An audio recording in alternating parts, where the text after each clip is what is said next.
waxaan mar kale u yeedhayaa Marwe Ismahaan Cabdisalaan halayla soo dhaweeyo sacabna ha loo timo gudoomiye. Bismillahir Rahmanir Rahiim. Madaxweynaha Jamhuuriyadda Soomaaliland Mudane Muuse Biixi martada sharafta leh ee nagala soo qayb gashay waxaan dhamaantood ku salaamayaa qof kasta mansabka iyo maxay hayday uu metelayo all protocols observed. waxaan leeyahay ku soo dhawaada waa mahadsantiin inaan nagala soo qayb gasheen hawshan aanu maanta ugu talagalnay inaan ku daafurno madal loogu talagalay inay la socoto ku tacadiga haweenka women situation room ku horta waxa weeye ujeedadiisu inuu electionska maalinta ay doorashadu socoto iyo doorashada ka hor iyo doorashada kadib ay wixii cabasho ah ee haweenka markaasi ama musharaxiin ha ahaadaan ama ha ahaadaan haweenka markaasi taageerayaasha ah in maxay tahay wixii tacadiya ama ay kala kulmaan maalintaas iyo kadib iyo ka horba inay maaragtay call aan u sameynay hotline ay kula soo xiriiri jireen taasna waxaanu bilownay doorashadii dhaweyto maxay ahayd aad iyo aad bay maaragtay callku u soo dhacayeen marka waxa weeye madashani markiiba marka sidaasi u soo dhaco callku waxay la xiriireysay hay'adaha amniga ee jiray ee marka ku maxay ahayd ku shaqo leh ama ay khusayso kolba tacadigaasi noocu yahay haday yihiin commissionka doorashooyinka iyo haday yihiinba maxay ahayd hay'adaha amniga si degdega oo response degdega laga siiyo oo wax looga qabto marka laga soo gudbo taa waxa maanta maxay ahayd mudane madaxweyne maxay ku xiriira oo maanta ku soo kordhay center la yiraahdo maxay ahayd in hotline lagu soo maxay ahayd lagu soo gudbinayo oo call center ah wixii tacadiya ay haweenku maaragtay markaasi dhibsadaan ay ku soo gudbisan karaan oo marka maxay ahayd tacadigaas oo loo gorka gudbin doono hay'adihii maaragtay ku shaqo lahaa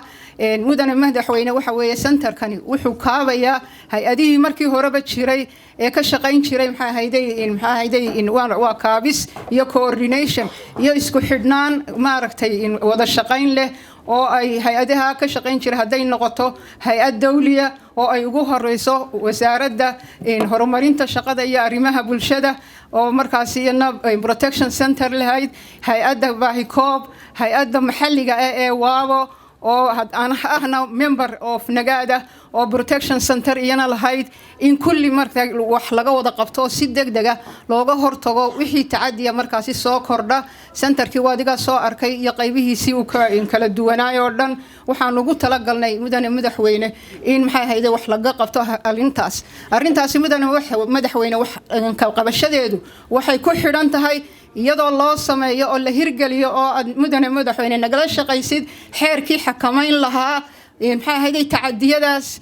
maaragtay mar walba haweenka lagula kacayo iyo gabdhaha iyo caruurta lagula kacayo waa inuu jira xeer xakameeyo oo dabra oo ay maxay ahayd inda ka takhalusno mar walba waxaan soo noqonaya oo sii kordhaya maalinta ka dambaysa tacadiga iyo siiba kufsigu waxa xusid mudane madaxweyne sanadkii dhaweyd sida ku cad warbixinta commissionka ay xuquuqul insaanka iyo maxay tahay xeer ilaalinta guud ay ka soo saareen sanadkii dhaweyd waxa kaysaska ka dhacay kufsi gobolada Soomaaliland oo dhan waxay noqdeen 188 case oo 2021 oo maxay ahayd oo kaliya ah mudane madaxweyne way socdaan 3 bilood ee xataa imika jirta January ilaa iyo March tanaynu maanta joogno tacadiyadii sidii bay u socdaan sidii baa loo soo report garaynaya marka waxaynu mudane madaxweyne aan ka codsanaynaa inaad si degdega u hirgelisid xeerkii xakamayn lahaa ee waxaan maaragtay inaga joojin lahaa ee aynaan maaragtay ku tacadiin qayb kamida bulshada maxay ahayd dalka oo ah haweenka iyo aad ogtahay wax qabadkood iyo wixii ay ka soo tareen maxay ahayd dalkaba aad ogtahay hadalka dheerayn maayo waa badan yahay marka intaasna ku soo koobaya. Assalaamu calaykum wa rahmatullaahi wa barakaatuh.